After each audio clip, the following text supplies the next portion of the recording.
All right, we're live.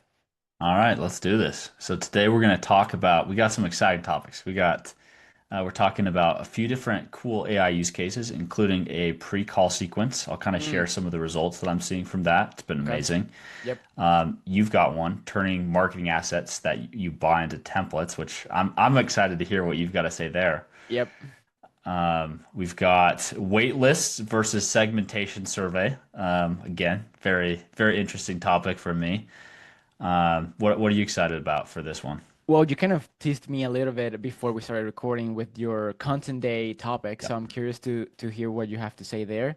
And then maybe we save it for the end, but I think last time we also talked about potentially digging into this newsletter that we found. You found it actually, that Mhm. sends like 9 different emails in one single day, and so I think that can also Yeah. be an interesting one. Yes. Amazing. Well, let's just get right into it. Um, where do you want to start? I think that the content day one could be an interesting one to kick it off. You want to kind of Yeah. explain what you mean there? Yeah. So I've tried everything under the sun in terms of how to produce content for myself. Right now, I'm publishing 3 newsletters a week. I do a daily LinkedIn post.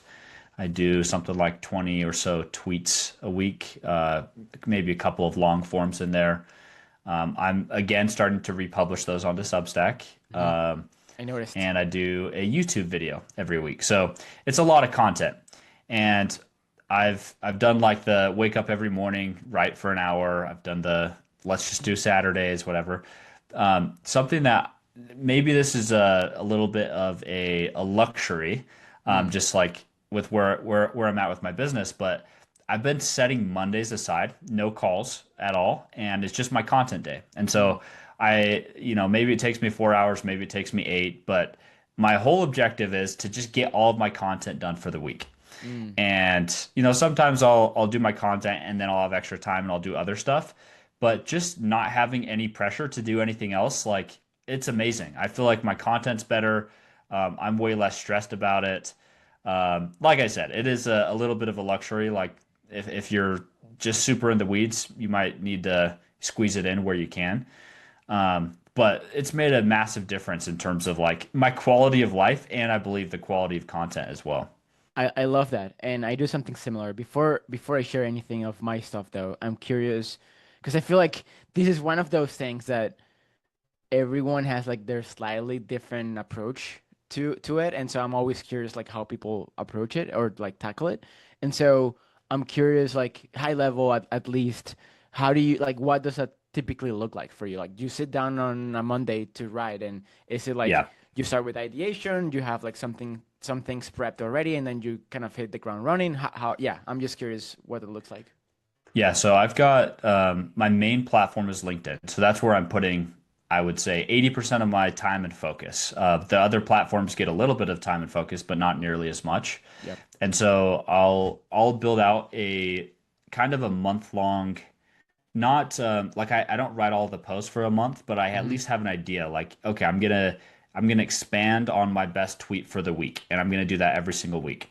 I'm gonna take a subject from my newsletter. I'm gonna condense it down to a LinkedIn post.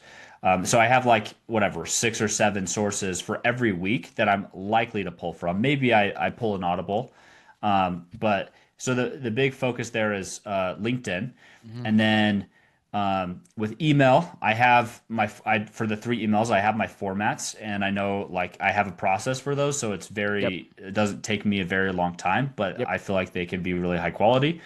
For X, I have my assistant go and grab a bunch of old LinkedIn posts that I've done, and he uses some skills and prompts to condense them down into different tweets, and then I just go in and edit and revise and adjust them a little bit. He'll give me like 5 different options, and I'll take what I like from one and from another and kind of combine them. So Twitter's become very efficient in that way, and yeah, that's basically what it looks like. I love it. Okay. Um, Yeah, that makes a lot of sense. Do you have the same way you have like formats or like almost like some pillars for your newsletter? Do you also have something similar for your LinkedIn content, or that is that more kind of flexible? Yeah, I'd say um, it's pretty flexible. I'll throw in. I do have specific posts. I'll often do like 10 LinkedIn hooks that I really like, or I'll curate marketing resources that because I consume a lot of content, Yep. or I will have a case study, or I'll do a pitch in public. And so there are Hmm. these formats I keep coming back to, but Yeah. I'm not rigid. Like I don't have to do this every week. Yeah. Okay. That makes sense. I do something very similar. Um, I also thought it was interesting that you said it was kind of a luxury that you get to do it on Mondays, but I feel like at the same time, I guess to unpack that real quick, I think it's a luxury that you get to choose when to do it. But I genuinely think that unless you have, not to say, obviously everyone has different circumstances, but I feel like almost everyone could have like their own version of that. Yeah. Maybe not to start. Like I'm sure that when you first started writing online, like it wasn't like your perfect Monday workflow that you have now, right? I'm sure you kind of it was way more like uh improvised, if you Yeah. will, you know? 2 hours Uh, on Monday, 2 hours on Thursday. Squeeze it right, in where you can. right. So I guess question there is like any tips or suggestions for anyone who would want to give that a try? Yeah, I think having a block of time where you don't have any calls and you don't have to split it in between, Yeah, that throws me off like nothing else. yeah, So like a 4 or 5 hour time window on any day of the week that you could do yep. repeatedly is massively useful. With all of our clients, by the way, that's how we manage it is the Mm, writers don't do any account management. They never talk to clients. All they're focused on is writing the content because every, notification is very distracting. And they have a day that the content is due. And so, Monday is Daniel Day. And so we create content for Daniel. Then Tuesday is Matthew Day and we create content for Matthew. And I've just found that to be really useful. no, I agree. Yeah, that makes a lot of sense. Um, well, any other like pro tips, hacks, or anything related there that you wanna explore? Or I'm curious, was there also something top of mind that kind of prompted you to have that idea on the list? Um, yeah, I mean, today is a Monday, and so I was thinking about that. And today Yeah. was a day where I felt the pain because Mm. I didn't follow my own advice and I scheduled a bunch of calls I normally don't. But if you are like a creator-led business, you need to create great content and you need it consistently. And so it's felt like a life hack to me personally. No, I agree. I feel like for me personally, it's not Mondays just because I already have like over the like throughout the week I have like certain days that are very hard to like not have calls on. And so the easiest thing for me, just because I don't have life, right? I'm just a workaholic. I just do it on over the weekend. And so typically Sundays I usually take Saturdays off, and then Sunday, which is kind of my get ahead day. That's when I Yeah. do all my like weekly planning and weekly content writing. Yeah. But it's Out very of simple. curiosity, are you setting aside like, okay, I'm gonna get this done in 4 hours, and you just Parkinson law it and like make sure it's done in 4 hours, or how are you doing that? Yeah, usually I've tried that, but I also then I end up like rushing it, and like it becomes like this like I end up having like mixed feelings because I'm on one side I kind of get the productivity gain, but then I'm like rushing the whole way and I'm like not really enjoying it. It's And so not I try, enjoyable. yeah, I try to like strike a balance there, but it's usually between 2 to 4 hours depending on how much net new things I'm creating. Yeah. Like for example, I'm in a season right now where I might go on paternity leave any moment, and so I'm not creating as much net new content. I'm repurposing a little bit more than usual, and so that's typically faster than just Yeah. creating a lot of net new stuff. Yeah. That makes sense. So fun. Well, I think it's a fun topic. I love learning how people are managing their content, creating a bunch of stuff. Um, maybe tell me what's this private newsletter strategy? Yeah, so this is something that a friend of mine, I think you met him in Austin when we went to Austin well, not a few weeks, a few months ago now. His name is Nathan May. He runs a newsletter growth agency, basically running paid traffic acquisition for newsletters that want to grow faster. Um, and I think I don't have the all the details, but like the high level is he launched his agency I think around 18 months ago, so it's been a little bit over a year now. And he in that period, it took him around I think 12 months to go from zero to a million in annual recurring revenue, um, or at least his run rate. Um, and the impressive thing is that he doesn't have a huge following. In fact, he has a pretty small but very dense and mighty audience. Yeah. And the way at this point, I think he's done a couple of different things, and his list is a little bit bigger. I think he's around 5 to 6K in like email subscribers.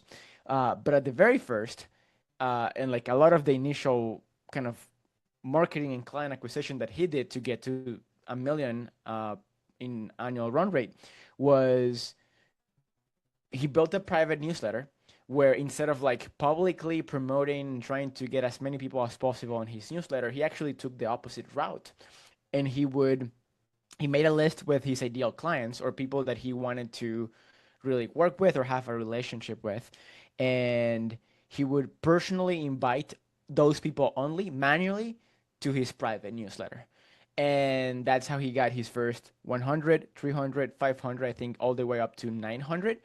Um, and so again, it was like a relatively small list of people, but like the quality was huge. He had the CEOs of Hmm. like all their big newsletters. He had a bunch of like well-known media operators, and so it was very, very high quality. And I mean, it's paid dividends. And I'm just very Yeah. fascinated by this idea of like, first, it's kind of the opposite of like the kind of the primary narrative around like just grow the newsletter, make it as big and as quickly as possible, automated, do it with ads. And it's also funny that he didn't use his service that he sells, right? Because he Paid sells acquisition. paid acquisition, and he did the Yeah. opposite. He went and sent manual DMs on LinkedIn to people. So Manual DMs to get to yeah, 900. That's a lot of yeah, work. it's a lot of work, but I think it's worked pretty well for himself. And of full transparency, I've kind of entertained the idea a little bit of like what would it look like to have a newsletter that you have to apply for and not Yeah. everyone gets access to. I just think there's something very interesting there. But yeah, I'm curious if you have any thoughts. Well, I mean, the whole reason why it's interesting is because it feels exclusive, right? It's Yeah. like if it's invite only, it feels Yep. like there's going to be alpha there. Yep. And that's something everyone wants to be a part of. And Agreed. if his he's getting his ideal clients on there and then he's sending out the stuff that he's learning from working with people and being super tactical, you're probably not as worried about competitors Hmm. because you get to curate who's on the list, Yep. which is beautiful. It's a ton of work to build that up, but at the same time, most DMs that you get are not, inviting you to a private newsletter. They're trying to pitch you on their service. And so it's Hmm. a very easy way to stand out in the DMs as well, Hmm. which I really like. Yeah. I think if you're selling something high ticket, like it can make a ton of sense. Yeah. You build a dream list of 1,000 people and maybe you get 3 or 500 of those people on. And Hmm. I mean, that's all he needed to get to a million in ARR, right? Yeah.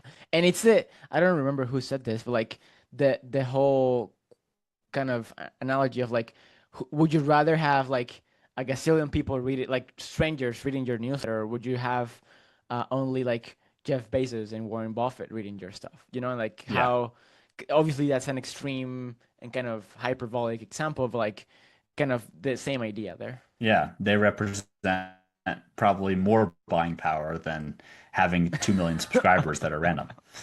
Exactly. It's true. Yeah, It's probably crazy. more. Probably more. Yeah. Yeah. Yeah, I But think yeah, that's that's really interesting. I'm curious when you said you're like entertaining the idea. So you have your paid newsletter, you've got your free newsletter. Like, tell me what you're thinking about this potential private yeah. newsletter. I guess that would be a potential a potential, what do you call it? Like, yeah, it Shiny would definitely object. create. It's definitely a shiny object. Mm. And that's one of the reasons why transparently haven't moved forward with it. Um, And it would also create more complexity for me just because of what you just said of, I have already multiple things going on. But if Yeah. I were to have it, I think what I would do is because I already have like what I send like at least 3 to 4 emails per week, if not more, Yeah. sometimes more. And so I think what I would probably do if I were to do it is I would have or I would add an additional email to that cadence, and I would make that the special email that only a handful of people get. And so what I would probably do Mm. is when once you opt in, I give people the chance or the opportunity to apply to join, and be like, hey, by the way, I normally as part of my welcome email, I would say something like, hey, by the way, thanks for joining. This is what you can expect. These are the type of emails that you are normally going to get from me every week. By the way, I also send this special email for a select group of people where I select or I share this special sauce, right? I Hmm. don't know what that would be right now. Um, it's private and it's exclusive to only X number of people. If you want to apply, you can apply here. Like Yeah. that's probably how I would frame it. Um, but I don't think I'm solving like I don't think it would solve a big problem for me right now. Yeah. Yeah, I like the idea though. You're going to get a lot more. I mean, if you said, for example, this is for education Hmm. information, business owners doing north of 1 million a year, Yep. um, and they have to apply to get in, you Hmm. probably get a lot more applications than you would for your service. Hmm. And so you'd still get the leads, and then you could work It's on like a converting them. decoy. It's like a decoy thing too. Yes, a decoy offer. Yeah. You're still giving them a ton of value. It's Yeah. really interesting. Yeah. I agree. So who knows? Right now it's not the time for sure to like pursue it, but I do think there Yeah. might be something there. Yeah. Because then you're signing yourself up for recurring work as well. It's Hmm. that's always painful. And that one's it's not a paid newsletter. The other one at least has a You little bit of cash, but yes, yes. That's um cool. yeah. What else? Which one do you want to dig into next one or next? Um, I'll tell you about the pre-call sequence Cool. with AI. Okay, so here's what I did. I uh, downloaded like 70 call transcripts. So I got like a massive library. And I threw them into Claude and I asked it to come up with write down all of the questions that prospects asked me on those calls. And I asked it to sort them into objections, so like reasons why they wouldn't buy, and then logistical questions, like just questions that they needed to know before they could make a decision. Yep. Next, I had it like sort by the most frequently asked to the least frequently asked, and then eliminate any like potential duplicates because it still has some issues of like there are different questions, but they're asking the same thing. Yeah. So you're left with, I think I was left with something like 20 or so questions, sorted by most frequent to least frequent. Okay.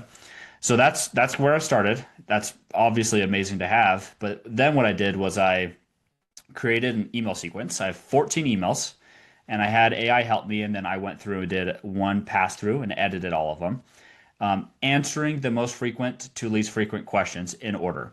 Mm. And I was very thorough, threw a ton of social proof in there, through answers to the questions, shared exactly how much I charge, what it looks like, what the time frame looks like. And what I do is somebody books a call with me, and then over the next 5 days, they get 3 emails a day, and then the final day they get 2 emails. So even if the call's for tomorrow, like they're still going to get those emails over 5 days. Um, and but a lot of times they'll book a couple days out, whatever. Yep. I am shocked by, first off, my show rate is like north of 90% since implementing this. What It's was it been before? 6 weeks, probably like 75 or Okay. so. That's so meaningful. Um, yeah, pretty meaningful. But more importantly, like the every time that I hop on a call with somebody, they always bring it up. They're like, "Wow, your launch sequence is amazing." Like, like people are interested in having me do it for them. Like that's Mm. how interested they are just having gone through that because they share so much information and like there is a lot. Like I'm hammering them with emails. Um, I'm always like, "Hey, you can unsubscribe whenever you want. I just want to make sure you're armed with all the information you need." And they've there's been zero complaints. Everybody's loved it. They appreciate it, and we could get right to business and talk about their specific situation instead of just my service broadly. So I thought that was probably my best use case for AI so far, and it's been great. I love it. Yeah, we do something very similar for PGA. And yeah, so I know it works. I was actually very, very excited to see you implement it. I haven't implemented that for Velocity yet for the Yeah. agency. But I think it's an amazing use case as you said. It helps with the show rate. I think the other thing that a lot of people hearing or listening to this would probably be like spooked to send that many emails in such a short period of time. But like what you just said was that's what They love typically it. happens. And you can Contrary, unsubscribe. yeah, contrary to what you might think, most people appreciate it because it's like if you do a good job, like framing it, it's like you're actually doing them a favor. You're preparing them or helping them prepare to make the most out of the call. Instead of like Yeah. as you said, kind of wasting the however long you spend with them there, like just explaining your thing.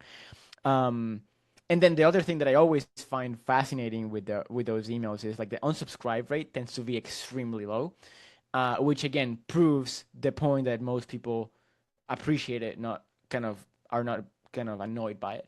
Open rate is also like 80% right now. Yeah, yeah, And when people are ready to take action, like they want all the information right then and there. And so I yep. think it's great. The other like thing worth saying is that's not the only thing that happens. There's also like a calendar link that's sent out. They get a couple of reminder texts and emails. After they book the call, they're automatically sent to a pre-call doc. So like there's other things going on there too. But yeah, people have really liked that sequence. That's awesome. I remember I think you posted about this on LinkedIn, and one of the things that I suggested was having, like, essentially having all of those questions that you're covering in the emails on the confirmation page that you send people to afterwards. Have you implemented that too? Not really, just because the quote like thank you page after the call booking is a pre-call document that I've already engineered to answer some of those questions. It has like a I fact see. section, Yep. but I have it just organized in a little bit of a different format. I see. Cool. But yeah, then it's the same principle, the same idea. I think every business or anyone running a call funnel should have their own version of that. And as you said, right, if you've taken a bunch of sales calls already, you have the data and you have Claude. So before Claude subscription price goes to the moon, Yeah. you can use that or do that and take advantage of it. Yeah, and I'm sure you could do like 10 transcripts instead of Yeah. 60 or whatever and Yeah. get 80 Pretty good. 20 results. Yeah. I love Um it. yeah, tell me so it sounds like you're using AI every time you buy something, you turn the marketing assets into templates, is that right?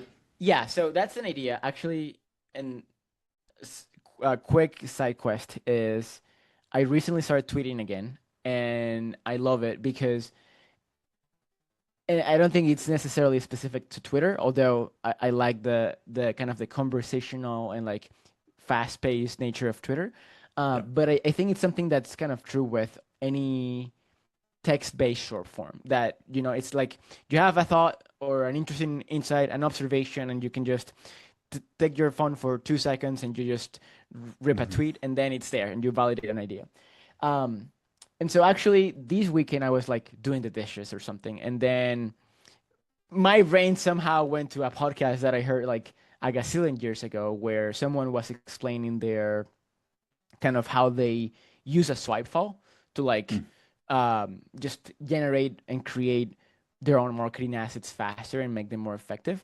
And I remember them sharing this idea of, oh yeah, anytime I buy something because of an email or because of an ad or because of specific funnel, I swipe it so I can then um, kind of do my own version of that. But then Yeah. back then, I don't think AI was what it is right now, and so there wasn't any kind of AI component in it. But then again, magical things happen when you do the dishes. My brain connected that with AI just because that's been super top of mind. And I was like, well, I mean, you can use that same principle with, or pair that same principle with AI and leverage AI to kind of reverse engineer the mechanism or the template behind Mm. any of those marketing assets, and then create your own. And that it's actually something that I've done kind of instinctively for like landing pages and a couple of different swipe files that I have, but I hadn't thought about it specifically for, bless you, for like ads and emails. And so it's just something that I wanna start doing and like be more disciplined about it, just because I think there's a lot of alpha there. Yeah. And I'll let you share, but like the last thing that came to mind too was I was listening to this. Hermosi has been talking about AI a lot recently, and one of the interesting things that he kind of articulated for me was how a lot of the value um, in the future will come from curating great examples. Just because if you have great examples of whether it's sales pages, whether it's sales scripts, whatever it is that you're trying to create, that's gonna um, really dictate the quality of your output. And sometimes it's not even the prompt; it's the example that you feed your AI to as reference to create the thing that you're looking to create. And so, yeah, that was just the whole rabbit hole I went down this weekend. Yeah. No, I think that idea of like uh, a competitive advantage in the future is just having your own database of material. You Yep. look at the Hormozy AI tool that he has, it's like the difference between that and ChatGPT is 100,000 hours of consulting that Yep. him and his team have done, right? Yep. And if we have our own swipe files of stuff that we know works because we purchased, because we made those purchases, that's like a pretty unique data set that not that other people won't have because they're probably not doing it and they probably didn't make the same purchases that you did. Yep. Like I think that's I think that's really valuable. And plus, you could say every purchase is no longer an expense; it's an investment. You get to Every, rationalize it. I get a swipe file, and this is going to generate me more revenue than it costs an expense. That's what I call marketing logic, or Yes, marketer logic. But yeah, yes, beautiful. I Everything's an love it. investment. Have you done Uh. something similar, or do you have like some kind of swipe file at all? Yeah, I have a couple different swipe files that I just keep on Notion. I haven't done that with my purchases though. I think Mhm. that's a really good idea Yeah, and something that I'll start doing. I'm not a huge consumer I was gonna say of I have the same physical problem. products anyway. Like Yeah, I'll buy digital products actually pretty regularly. So that'll be an easy one, but on the like, yeah, my wife, we gotta track her purchases. That's yes, the, yes, same. that's where I could get all the gold. That's funny. I mean, yeah, but yeah, I think there is something there, and that's something that I definitely want to start doing like a better job of, because I think there's alpha there. Yeah, that's interesting. Tell me, like you said, waitlist segment. Are you saying waitlists are better than segmentation surveys, or what are you saying there? Yeah, I think it was a kind of a cryptic bullet, but the idea was like it was like an arrow, and so it's like waitlist sends to segmentation, and so the whole idea is, Mm. and this is one of my favorite kind of And for those freelance. that don't know what a segmentation survey is, you mind explaining that really quickly? Yeah, it's like a 3 to 5 question survey. You can use it in different places. I'm gonna share one specific use case that we really like and we typically use. You can put it in different places, but the whole idea is to gather very intentional first party data that you can then leverage to personalize your emails, your email copy, right? So that you can then increase the effectiveness of the email, hopefully. Mhm. So Hmm. what we typically do is before launching any product, we typically have a 7-day countdown sequence where we are trying to do two things. First, we're trying to just kind of prime and get people excited before we actually open the cart, because what happens is a lot of people just launch something without giving people like a heads up that something's gonna be launched, and so you kind of catch people off guard. And so we like to always start a week earlier, sending those emails and kind of priming people, and obviously educating them on like the POV behind the product as well. Hmm. Um, but kind of the more advanced version of that is whenever someone clicks on one of our emails and then they join the waitlist, we immediately redirect them to a segmentation survey like the one that I was describing. It's typically 3 questions. And the questions are typically around pain points, goals, and archetypes. And like by archetype, I mean like it kind of varies depending on what you're selling, but like it can be your level of experience doing something, or maybe a specific type of person. Again, depending on your ICP. Yep. Um, then that data we send it back to our ESP, like our ConvertKit, which is what we use to send our emails, and then we can leverage that data to personalize the launch emails that we sent afterwards once um, enrollment or the card actually opens and people have the ability to buy. And I just think it's very underrated for a handful of reasons. First, the completion rate of those surveys is typically very, very, very high. It's typically like 80%. So 80% of people who join the waitlist end up Oh, that is really filling that high. out. So yeah, it's super high, which means you then have, people are willing to give you that data, and then you can use it to like personalize the emails and increase your effectiveness. So that's, I think, awesome. Um, I think the fact that you are able to use the data to personalize the emails is also like, I don't think there's a lot of people doing that. And so uh, Yep. that definitely gives you some like a little edge there.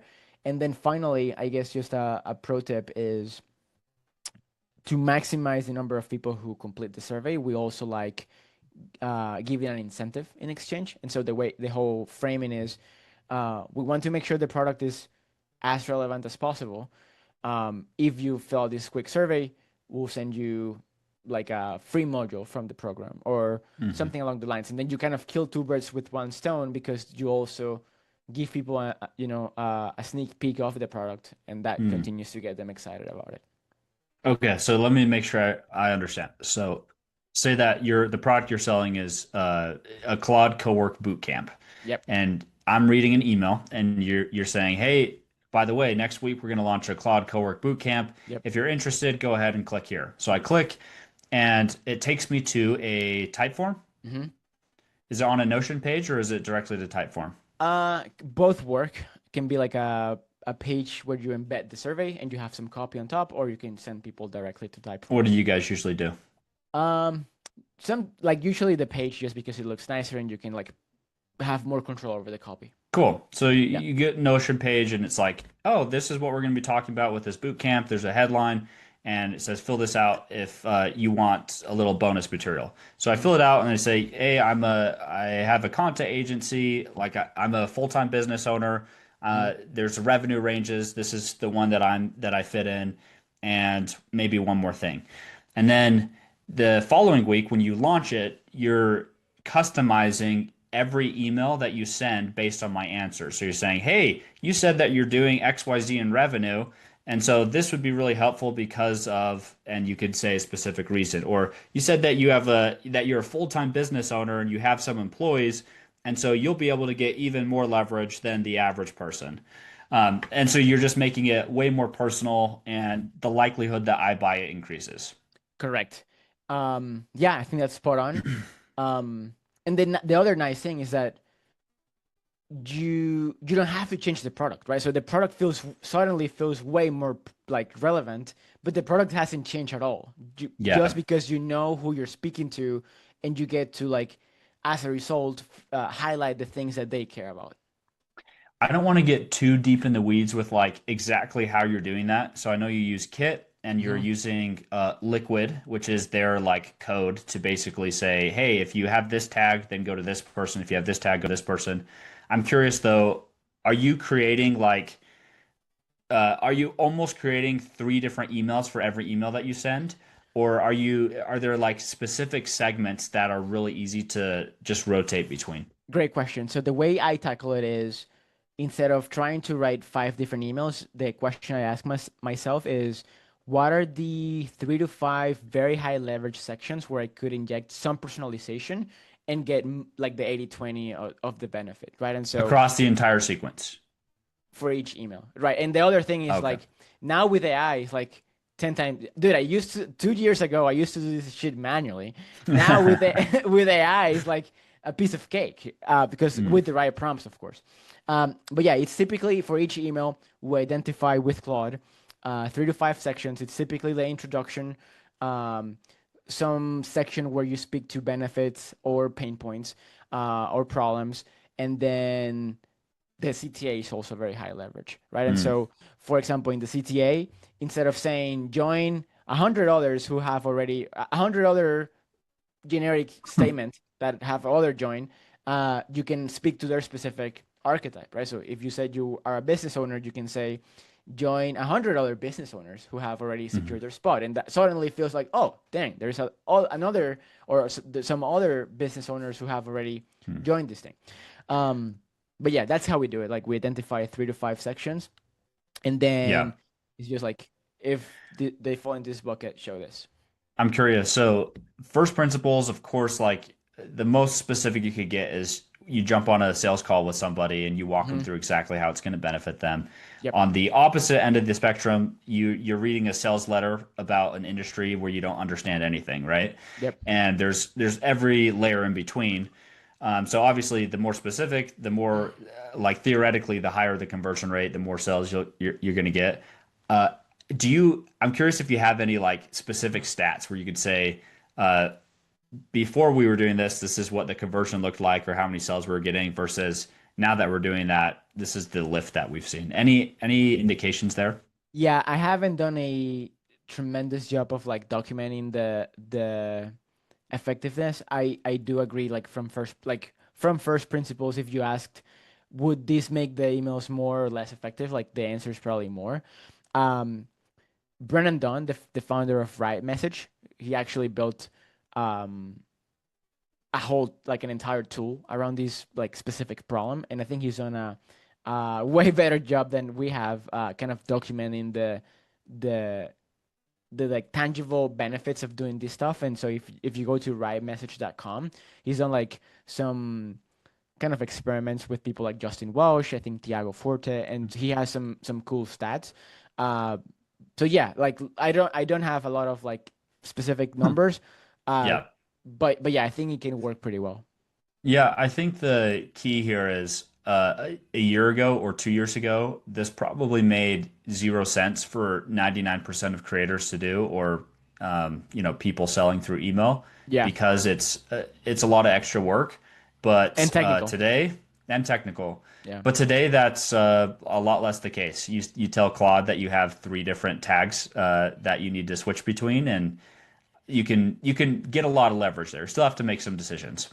yeah. Well, maybe if there, I have some prompts to do that. So if the people are interested, let us know in the comments of the YouTube video, and we'll distribute some resources. Beautiful, beautiful.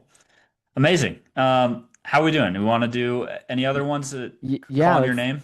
let's do a couple more. I think you wrote this one down. Job board newsletters. I found that one very interesting. Do you wanna dig into that one? Yeah. So you had the physical newsletters that and newspapers people would get that tells you what's going on in the world, or Hmm. sometimes there's specific ones that tell you they're showing home products or whatever it is. Hmm. Over time, that's moved to way more digital. And so you have digital newsletters, and then you had things like Morning Brew and The Hustle. Those are the popular ones where you wake up every morning, you read your little quote newspaper, but it's digital and you see what's going on in the world. Those have become very popular, but I think there's all these other use cases for newsletters that a lot of people aren't hitting on. Hmm. So one of those is job boards. So how job boards work in the digital world in general is there's a website that gets a ton of traffic, and you put jobs up, and then if a job like transaction happens, you get paid. Hmm.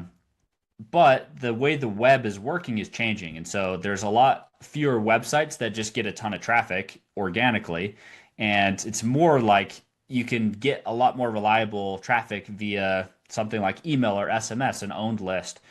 And so that's kind of a lagging, in my opinion, sector where job boards can become like they newsletters can become job boards, and that could Hmm. be one of the biggest mediums, in my opinion. And so I'll just share a few like use cases I've seen for this. So um, I know a guy who sells offshore recruiting talent. And all he does is Facebook ads, meta ads to grow his newsletter. His newsletter is literally just 3 times a week, and he shows three different people. So here's Jose from Argentina. He's $2,500 a month. and he does graphic design and video editing. And it'll literally show like a picture of him. It'll tell about his resume a little bit. You can hire him right now. Just click this button to book a call. And it just has three real people. And then sometimes it'll be like, you didn't think that you could hire offshore talent that can sell? You should see our people in South Africa. We've got, Johnny over here, and he has 10 years of experience selling, and he's got a $3,000 per month salary. You can book a call with him here. And this business has very quickly gone zero to multiple seven figures, just with traffic to newsletter that is just basically a job board. Hmm. And I think this works in so many like different niches where you could get more specific with. I mean, that guy's pretty general with offshore talent, but you could get specific with like design talent or with Mhm. copywriting talent or accounting talent, whatever it may be.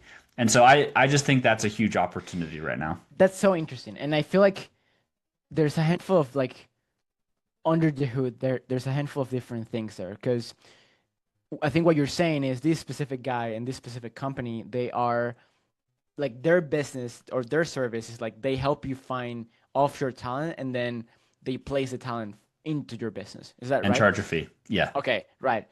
I think there is another, and I think that's actually a super interesting like newsletter value prop. So they're essentially featuring the people that they would probably recommend for you anyway, and they just write emails featuring those. And then if you want to hire one of them, then you just book a call with them, and then they help you Yes. place them. The other way to go about it is like you just charge companies that are looking to hire and you feature their job opportunities in your Hmm. newsletter, and then people who are in your audience who might be interested in those opportunities they can apply, and then there's a handful of Yeah. because I guess kind of the It's a meta framework. marketplace. You got the supply and demand side. Yeah, but you can like for the first guy, he's using that playbook to sell his service. In the other case, you're monetizing pretty much via like it's almost like by sending other businesses referrals. So it's kind of an interesting nuance there of like how you execute it. But have you thought of? Do you think is there like a version of like your own version of that? Um, I'm exploring it a little bit, but I mostly just have dug into the concept a little bit because it's showing quote like the product that you sell. Yeah. Um, it doesn't sound good when we're talking about people. I shouldn't say product, but like you're placing talent and you're showing the talent that you're placing. And Yeah. so people get the question answered like, but are these people quality? Oh, I can click here and watch a video of this person speaking. They speak great English. And Hmm. really they're only $2,000 a month, whereas a US, uh, hire would be $10,000 a month for the same skill level. Yeah. So I think that's really cool. I've also seen this with like business buying newsletters. So you want to buy business, like here's a newsletter that just highlights three different businesses every week that are great to buy. And you just get a massive list of buyers that have high intent. The newsletter is the product, like the product is the businesses that they're selling, and that's all that you're showing. I just think there's so much alignment between the content and the service that it can just make a ton of sense. In my case, I don't know exactly what that would look like if I were to do something along those lines. Well, okay, just to because I think it's an interesting idea. You have given you have a ghostwriting business, you also attract a lot of ghostwriters who want to Yeah. learn what you're doing. Um, Hmm. I mean, there is a word where you can have Placed like a ghostwriters in companies. or Check or out Daniel. He does email marketing for education business owners. no. Well, I mean that could be a route. I don't think it's the most compelling route, but the other route could be you have kind of a segment of those people. You identify who those people are on your list, Mhm. and then anytime you book a call with a prospect who's looking for your service, but it's not qualified because they cannot afford your price point, you could send an email to all of those ghostwriters on your list, being like, "Hey, are you interested in an introduction for a business owner in with this criteria or these attributes, and then make Mhm. a connection. I don't know. Definitely a shiny object, Hmm. but I Yeah. just think there is something interesting there. Yeah. I think if I had a crazy amount of demand, I was booking hundreds of calls a month, that would Yeah, make like a lot of a sense. ton of sense. With how it's set up right now, I mean, you set up an auction. You're just like, who's willing to pay me the most to get this intro? Like, I don't know. I don't know how that would work, but I like the Well, idea. yeah, I think you can also, like, if you kind of abstract it a step more, I think there is another meta framework that almost anyone can use there too. Because imagine you have a paid ads agency. Um, Instead of curating like potential hires, you could curate ads, and instead of the CTA being, do you want to hire this person, book a call, you could say, do you want us to create an ad like this for your business, book a call. Yeah. Like, do you think that applies, or like, it's Yeah, kind of the same thing? I have like I don't know if I turned it into a skill or if it's just a prompt, but basically taking that framework and trying to apply it to any niche. And that was like the what it comes down to is how can you show the product Mm-hmm. in the newsletter. And so when I'm creating content, like say that I created 7 new LinkedIn templates every week Mm-hmm. of like posts that you could do and just apply it to your niche. And Yep. so on your content day, you just pop that email open and you have all 7 ideas there, plus a prompt or a skill if you wanted to, apply it specifically to your niche and get extra help. And then all you have to do is just edit it or revise it a little bit. Like that would be valuable, Mm-hmm. and help a lot of people do it faster. And then it's also like the service that I'm selling. I just say, we could do this for you and make it even better. And so I think there is something interesting there, and like, maybe one of my newsletters per week could be something like that, or I could Mm-hmm. include one post a week like that. I'm not exactly sure how I'm going to apply it. I just find this whole like space very interesting right now. Yeah, I do think it's interesting. I've been doing something kind of similar where I this is a different type of post that we have talked about before, which is the pitch in public. But it's kind of similar because I go and basically write an email or a LinkedIn post explaining how I would go about creating a lead magnet for someone, and then I show it, and then the call to action becomes, do you want me to create a lead magnet or help you create lead magnets like this for yourself? Well, Mm. let's chat and see if I can help you. Yeah, yeah, kind of proof in the pudding. But just the job board as a Yeah. framework, like if you have, I mean, if you just go after any specific niche, I think you can make it work in a lot of cases. If you want to, and it works really well for recruiting, because that's what a job board is like. Yeah. But yeah, I think if you were to get specific and say, hey, I want to help place accountants, you could build a newsletter just around that and just highlight different accountants or something along those lines. I think one for agents could be interesting. If the bet is the future workspace will be a lot of AI agents, well, maybe there is an opportunity there. Yeah, yeah. Well, I'm like, have you seen Sam's List? You know what that Yeah, is? that's for accountants, I think. That's for accountants. Like instead of that just being a website, my bet is they just don't get a ton of traffic. Hmm. Like what if that were a newsletter that you're sending out and highlighting different companies every week that you could hire, or like I'm just thinking that the newsletter medium is going to be a lot better Yeah, going forward than just having a solo website. I agree, and it's more valuable for you as a business owner too, because then you own the distribution, you own the list, then you can sell those people other things if you create other things. So I'm obviously Yeah. biased, but yeah. I don't want to harp on it too long. I feel like I've already spoken too Cool. much on that one, but No, it's fun interesting one. ideas. Yeah. Let's see. Do we have anything else? Maybe I think the only one is the 10 times per day newsletter. Do we want to wrap it up with that one? Yeah, let's do it. So, um, I was talking with a client of mine, and we were we were just talking about content and media and how you could leverage it to grow your business. This is a YC backed startup, Mm. and they mentioned they had some friends that were crushing it with media and kind of showed me their site and stuff. So I pulled them up, and I found out that they were sending literally 9 emails per day. And like I went and checked for like a couple of weeks to make sure it was legit, and they're sending 9 a day. And so I don't know. I actually am very like I didn't do a deep enough dive to understand how their entire business works and like why are they sending so many newsletters? Is it super segmented or something? But yeah, high level, what they do is so UGC, they're in the UGC space and they sell a membership and basically have like a ton of templates and it's almost like a software, but it's a membership. It's like a community membership thing, $200, $300 price point.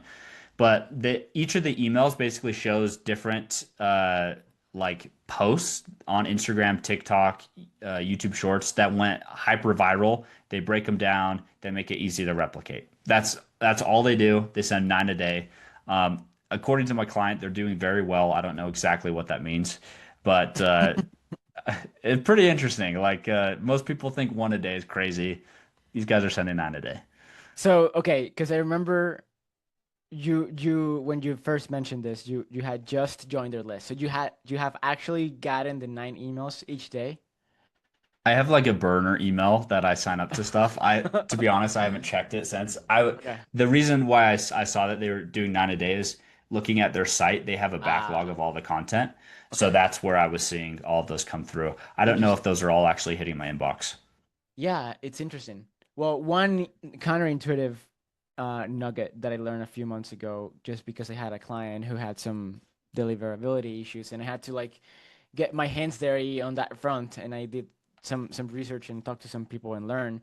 But turns out sending more emails is often better, and like obviously this is an extreme, but sending more emails is usually better than sending less, because Hmm. from a deliverability perspective, because when you're sending less emails you're giving Google less data points, um, to kind of determine whether you are a good sender or not.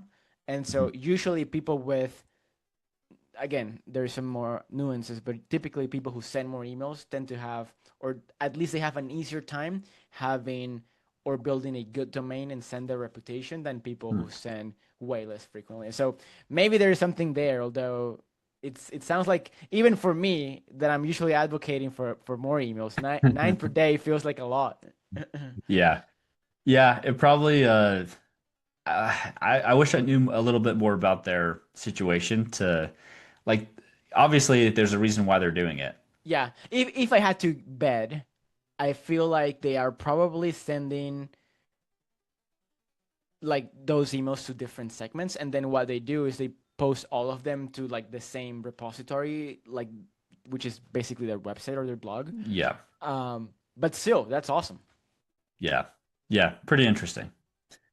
So I feel like we covered some good stuff today. Any other things that are top of mind? Any gray hat marketing tactics? Um, No, I mean, yeah, I wish I had one because I really like that segment. But we did touch on we didn't really frame it that way, but we did. We were talking about having like an AI tactics segment, and we touched on your pre-call sequence AI use case. So I thought that was great.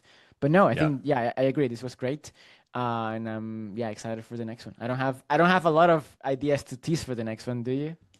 I think we've got maybe just a couple. So one is creating ads and emails for different levels of awareness. So Yeah, everyone talks about the awareness chart. I don't know even what you call that, but I think that'll be interesting. yeah, I think I have a little segment on affiliate revenue. You know I'm a fan. yeah. I know you're a fan too. I saw you send an affiliate email yesterday. How'd that go, by the way?